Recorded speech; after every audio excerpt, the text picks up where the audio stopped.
बच्चों आज की इस वीडियो में 8th ग्रेड अभ्यास पुस्तिका सामाजिक विज्ञान कक्षा 7 की जो आपकी पुस्तक है इसका अध्याय 1 समानता हम इस वीडियो में सॉल्व करेंगे। बच्चों जैसे कि आपको पता होगा जो आपकी बुक है 3 हिस्सों में डिवाइड है और आज के इस वीडियो में जो आपका सेक्शन है सामाजिक एवं राजनीतिक जीवन, इसका अध्याय 1 समानता हम सॉल्व करने वाले हैं। बच्चों जैसे कि मैं आपको बता दूं ये है आपकी बुक 8th ग्रेड अभ्यास पुस्तिका सामाजिक विज्ञान कक्षा 7 की। और बच्चों ये जो बुक है आपकी 2024-25 के सेशन की न्यू बुक है, ठीक है।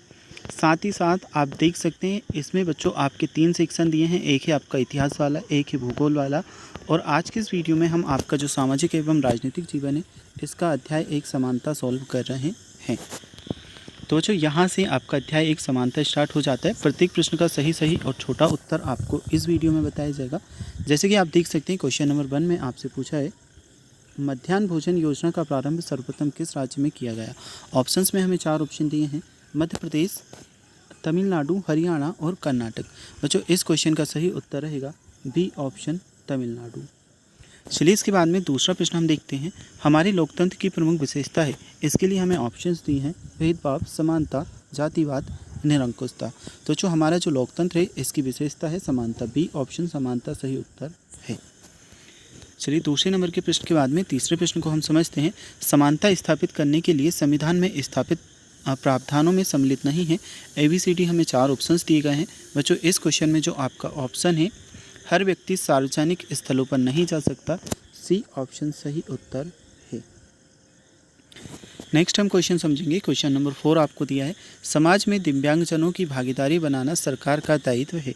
ऑप्शंस में हमें दिया है सरकार दिव्यांगजनों को निःशुल्क शिक्षा देती है, सरकार दिव्यांगजनों को शिक्षा की मुख्यधारा से जोड़ने का कार्य करती है। उपरोक्त में से कौन सा कथन सही है।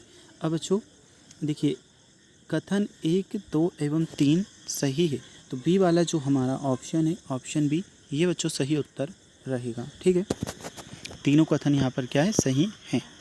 चौथे नंबर के प्रश्न के बाद में पांचवा प्रश्न हमसे पूछा है, पाँचवें नंबर के प्रश्न में पूछा गया है अफ्रीकी अमेरिकनों के साथ असमानता को लेकर एक विशाल आंदोलन प्रारंभ हुआ जैसे कहा गया। क्या कहा गया, तो इस प्रश्न के उत्तर में आएगा नागरिक अधिकार आंदोलन। मतलब बच्चों ए वाला ऑप्शन नागरिक अधिकार आंदोलन आपका सही आंसर है। अब बच्चों जो आपके सही विकल्प दिए थे कंप्लीट हुए, यहाँ से आपके रिक्त स्थान आ जाते हैं। तो रिक्त स्थानों की पूर्ति हमें करनी है। इसमें ए वाला जो क्वेश्चन आपसे पूछा है, रोजा पार्क्स एक अफ्रीकी अमेरिकन महिला थी, ठीक है। इसमें आप क्या लिखोगे अफ्रीकी और अमेरिकन।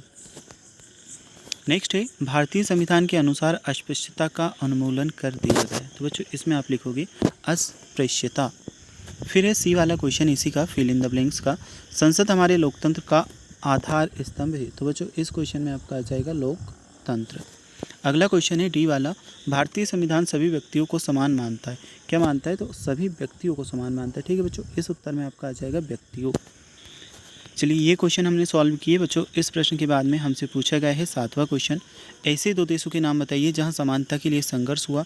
इस प्रश्न के उत्तर में बच्चों आप लिखोगे, एक तो है संयुक्त राज्य अमेरिका और दूसरा है दक्षिण अफ्रीका।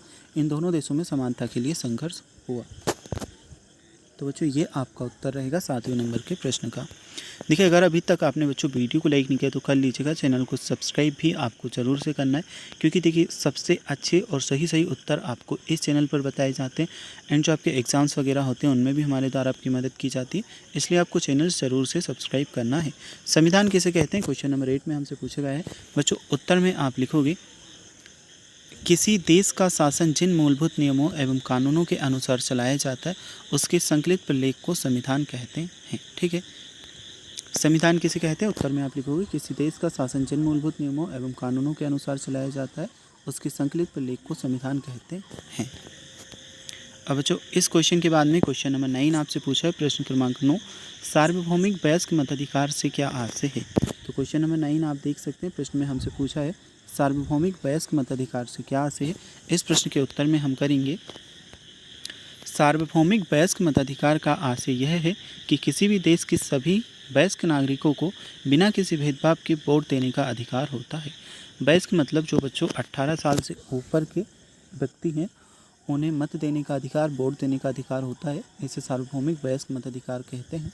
तो ये हमने उत्तर लिख रखा है बच्चों, ये तीनों लाइन आपको यहाँ पर लिखनी है। चलिए तीसरे नंबर के क्वेश्चन के बाद में क्वेश्चन नंबर 9 के बाद में हम समझते हैं बच्चों आपका क्वेश्चन नंबर 10 प्रश्न क्रमांक 10। भारतीय संविधान के अनुच्छेद 15 के प्रावधानों को लिखिए। ठीक है, 10वें नंबर के प्रश्न में हमें भारतीय संविधान के अनुच्छेद 15 के प्रावधानों को लिखना है। इस प्रश्न के उत्तर में बच्चों आपका आएगा भारतीय संविधान के अनुच्छेद 15 के अनुसार राज्य किसी भी नागरिक के साथ धर्म, जाति, लिंग या जन्म स्थान के आधार पर भेदभाव नहीं करेगा। ठीक है, तो जो अनुच्छेद 15 है इसके आधार पर क्या क्या है, एक तो जाति, लिंग या जन्म स्थान के आधार पर किसी के साथ भेदभाव नहीं किया जाएगा। अब 10वें नंबर के प्रश्न के बाद में बच्चों हम आपका अगला क्वेश्चन देखते हैं। क्वेश्चन नंबर 11, समानता के अधिकार सरकार द्वारा किस प्रकार लागू किए गए हैं। ये पूछा हमसे क्वेश्चन नंबर 11। समानता का जो अधिकार है सरकार के द्वारा किस प्रकार से लागू किया गया है बताना है। तो जो क्वेश्चन नंबर 11वें के उत्तर में हम लिखेंगे सरकार ने समानता के अधिकार को कानूनों और योजनाओं के माध्यम से लागू किया है, जैसे आरक्षण और मध्याह्न भोजन योजना। ठीक है, ताकि वंचित समुदाय को अधिक अवसर मिल सके। अब बच्चों इन क्वेश्चन के बाद में अगला प्रश्न है प्रश्न क्रमांक 12, मध्याह्न भोजन कार्यक्रम से क्या लाभ हुए। कोई 3 लाभ हमें बताना है। तो बच्चों तीनों लाभ देखिए क्या क्या लाभ हुए हैं।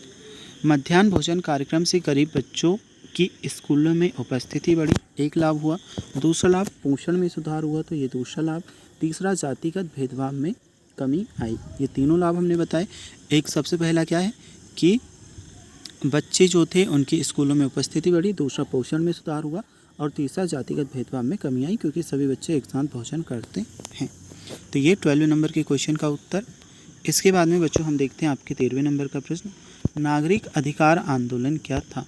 तो ये हमसे क्वेश्चन नंबर 13 पूछा गया है। इस प्रश्न के उत्तर में हम लिखेंगे नागरिक अधिकार आंदोलन संयुक्त राज्य अमेरिका में अफ्रीकी अमेरिकनों के द्वारा चलाया गया एक संघर्ष था। ठीक है, क्या था, नागरिक अधिकार आंदोलन संयुक्त राज्य अमेरिका में अफ्रीकी अमेरिकनों द्वारा चलाया गया एक संघर्ष था, जिसका उद्देश्य नस्लीय भेदभाव को समाप्त करना और समान अधिकार प्राप्त करना था। तो बच्चों ये 13वें नंबर का प्रश्न आपका कंप्लीट। इसके बाद में हम समझते हैं आपकी क्वेश्चन नंबर 14 को, प्रजातांत्रिक समाज में समानता स्थापित करने की क्या क्या कठिनाई आ रही हैं। तो ये हमसे क्वेश्चन नंबर 14 पूछा है कि प्रजातांत्रिक समाज में समानता स्थापित करने में क्या क्या कठिनाइयाँ आ रही हैं। तो 14वें नंबर के प्रश्न के उत्तर में बच्चों हम करेंगे प्रजातांत्रिक समाज में समानता स्थापित करने की मुख्य कठिनाइयाँ लोगों की सोच और दृष्टिकोण में परिवर्तन की धीमी गति, जाति, धर्म, आर्थिक स्थिति और लिंग के आधार पर भेदभाव का व्यवहार, कानूनों का ठीक से पालन ना होना शामिल है। ठीक है, तो बच्चों ये आपका उत्तर रहेगा। इसके बाद में हम आपका अगला प्रश्न देखते हैं, क्वेश्चन नंबर 15। इस प्रश्न में आपसे पूछा है अफ्रीकी अमेरिकनों को नागरिक अधिकार आंदोलन क्यों चलाना पड़ा। अफ्रीकी और जो अमेरिकनी लोग थे इन्हें नागरिक अधिकार आंदोलन क्यों चलाना पड़ा, यह हमें बताना है। बच्चों इस प्रश्न के उत्तर में आपका आएगा अफ्रीकी अमेरिकनों को नागरिक अधिकार आंदोलन इसलिए चलाना पड़ा क्योंकि उनके साथ लंबे समय से नस्लीय भेदभाव हो रहा था, जिससे उन्हें समान अधिकार नहीं मिल रहे थे। इस आंदोलन का उद्देश्य उनके अधिकारों की रक्षा करना और समाज में समानता लाना था। तो बच्चों इस क्वेश्चन के बाद में हम आपका अगला प्रश्न देख लेते हैं, 16वें नंबर का प्रश्न।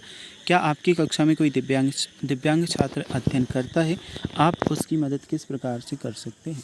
तो बच्चों अगर आपकी कक्षा में करता है तो लिख दीजिएगा हाँ करता है, नहीं करता तो लिख दीजिएगा नहीं करता है। ठीक है, इसके बाद में उत्तर हम क्या लिखेंगे, तो उत्तर आप यहाँ पर देखिए, अगर मेरी कक्षा में कोई दिव्यांग छात्र अध्ययन करता है तो मैं उसकी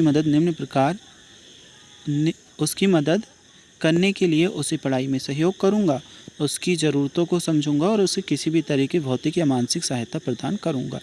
इसके अलावा मैं अन्य छात्रों को भी उसके प्रति सहानुभूति और समर्थन देने के लिए प्रेरित करूंगा। ठीक है बच्चों, तो ये टोटल इस पार्ट में आपको 16 प्रश्न दिए थे बच्चों, 1 से लेकर के तो 16 तक सभी प्रश्न आपको बता दिए हैं। ये लेसन आपका कंप्लीट हो चुका है। अगर आपको किसी और चैप्टर के सॉल्यूशंस देखना है तो आपको चैनल को सब्सक्राइब कर लेना है और डिस्क्रिप्शन बॉक्स में लिंक मिल जाएगी, तो वहाँ से जा कर के आप देख सकते हो, या चैनल पर जा कर के भी आप वीडियोज़ को देख सकते हैं।